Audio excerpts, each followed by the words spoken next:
எனக்கு அன்பான தேவனுடைய பிள்ளைகளே, மத்தேயு எழுதின சுவிசேஷம் 18ஆம் அதிகாரம் 3ஆம் வசனத்தை பார்ப்போம் என்று சொன்னால், கர்த்தருடைய வசனம் சொல்லுகிறது, நீங்கள் மனந்திரும்பி பிள்ளைகளைப் போல் ஆகாவிட்டால் பரலோக ராஜ்யத்தில் பிரவேசிக்க மாட்டீர்கள் என்று மெய்யாகவே உங்களுக்கு சொல்லுகிறேன்.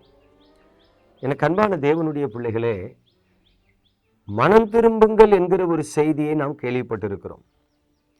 நீங்கள் மனம் திரும்பி பிள்ளைகளைப் போல மாறுங்கள் என்கிற வசனத்தை வாசித்திருக்கிறோம். ஆனால் அதை குறித்த பிரசங்கங்களை எங்காவது நீங்கள் கேள்விப்பட்டிருக்கிறீர்களா? நீங்கள் மனம் திரும்பி சிறு பிள்ளைகளைப் போல மாறுங்கள் என்று இயேசு சொன்னார்.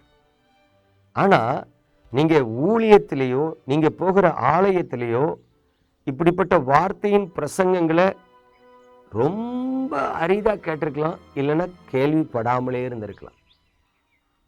இந்த நாட்களில் இருக்கிற விசுவாசிகள் மனம் திரும்புறதே கஷ்டமான காரியங்க.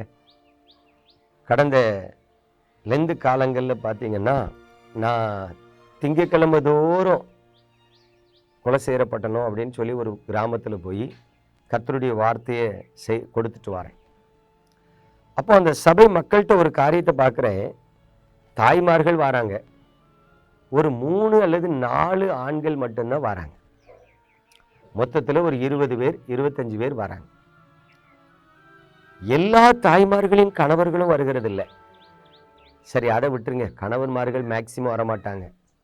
ஆனால் வாலிப பிள்ளைகளும் ஒருத்தரும் வரல, சிறு பிள்ளைகளும் ஒருத்தரும் வரல. ஆம்பளை பசங்களும் சரி பொம்பளை பிள்ளைகளும் சரி ஒருத்தர் கூட கூட்டத்துக்கு வரலைங்க. 5 வாரம் பேசியிருக்கேன், 5 வாரம் ஒருத்தரும் வரல.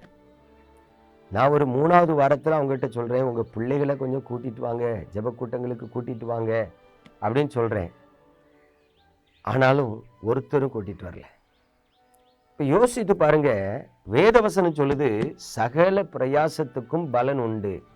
அப்போ எந்த தாய்மாராவது என் பையனை கூட்டிகிட்டு போகணும், என் மகளை கூட்டிகிட்டு வரணும் ஜெப கூட்டத்துக்கு நினச்சிருந்தாங்கன்னா அவங்க பிரயாசப்பட்டிருப்பாங்க. பிரயாசப்பட்டிருந்தா எப்படியும் ஒரு 4 பேராவது வரமாட்டான். எல்லா குடும்பத்திலேருந்து வரலனாலும் ஒரு 2-3 குடும்பத்தில் இருந்தாவது வருவாங்கல்ல. எதுக்காக இதை சொல்றேன்னா, இந்த நாட்களில் இருக்கிற விசுவாசிகள் மனம் திரும்புறதே கஷ்டமா இருக்கு. பிரசங்கத்தை கேட்டுக்கிட்டு இருக்கோம், பிரசங்கம் கேட்கறதுக்கு வாரோம், ஆனா மனம் திரும்புதலுக்கு நம்மை ஒப்பு கொடுக்கவில்லை. அப்படி இருக்கும்போது ஆண்டவர் ஒரு காரியத்தை சொல்றாரு, நீங்கள் மனம் திரும்பி பிள்ளைகளை போல மாறுங்க. பிள்ளைகள் எப்படி? ஒரு நேரத்தில் பார்த்தீங்கன்னா, நான் நேற்று உனக்கு ஆரஞ்சு மிட்டாய் தந்தேன்ல, இன்னைக்கு எனக்கு தாயே அப்படின்னு கேட்கும். அந்த பிள்ளைய உடனே கடிச்சு வாயிலேருந்து எடுத்து கொடுக்கும். பார்த்துருக்கீங்களா? சிறு பிள்ளைகள் அது இந்த பிள்ளை கடிச்சு தாரா, அது அவள் வாயில் உள்ள எச்சி பார்க்காது. அன்பு சில நேரம் பார்க்கும், நீ எனக்கு தாயேன்னு கேட்கும்போது நான் தரமாட்டேப்போ, இது எங்கள் அம்மா யாருக்கும் கொடுக்கூடான்னு சொல்லியிருக்காங்க, தரமாட்டேப்போ. உடனே 2 சண்டை போடும். நான் மட்டும் உனக்கு தந்தேன், நீ வாங்கினா இன்னைக்கு எனக்கு தரமாட்டிக்க, 2 சண்டை, விடாத பிடி, அடிப்படி சண்டை போட்டுரும். ஆனால் அடுத்த ஒரு 1 மணி நேரம் கழிச்சு பாருங்க, 2 பேரும் விளாட வரியா அப்படின்னு சொல்லி 2 ஒன்றா சேர்ந்து விளாண்டுட்டு இருக்கும். எதையுமே மனதிலே வைத்து பழிவாங்குகிற இருதயம் சிறு பிள்ளைகளுக்கு கிடையாது. அதனாலதான் ஆண்டவர் சொல்றாரு, நீங்கள் சிறு பிள்ளைகளை போல மாறுங்கள் அப்படிங்கிற. இன்னைக்கு பெரியவர்களாகி நமக்கு ஒருவர் செய்த குற்றத்தை மறக்கிற மன்னிக்கிற இருதயம் இல்லை.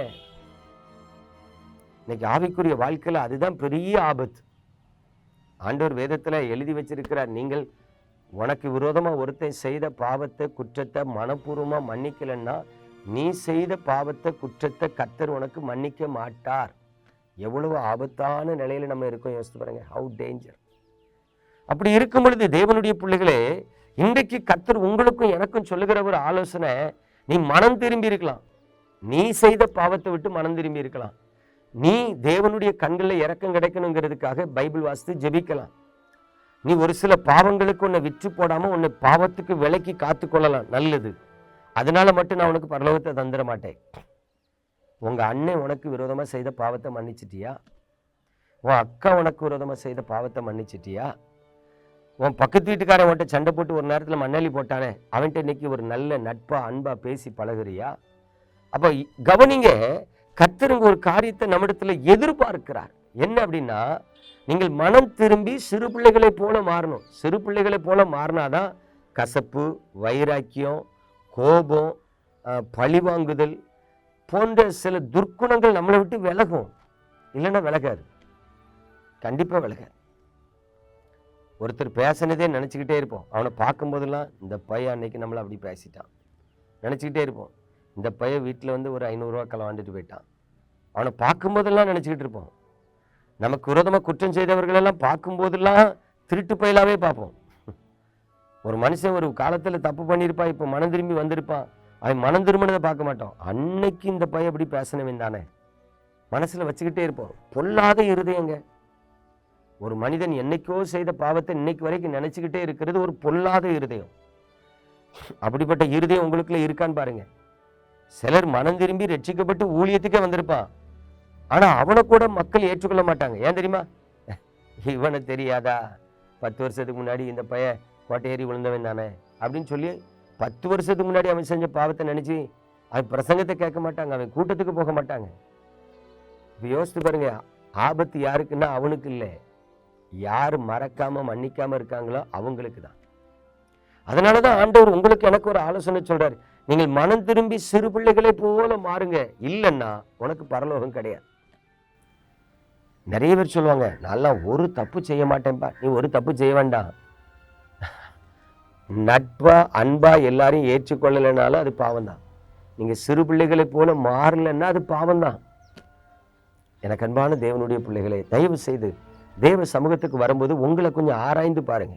எப்போ பார்த்தாலும் ஆண்டவரே கண்ணீரத்தோடையும் கடன் பிரச்சனையை மாற்றும், 5000 ரூபா தாரோம், அடுத்த வீட்டுக்காரன் சண்டைக்கு வரான், இப்படியே ஜபிக்காதீங்க. நான் என் தேவனுக்கு முன்பு நிற்பதற்கு பாத்திரவானாய் காணப்படுகிறேனா?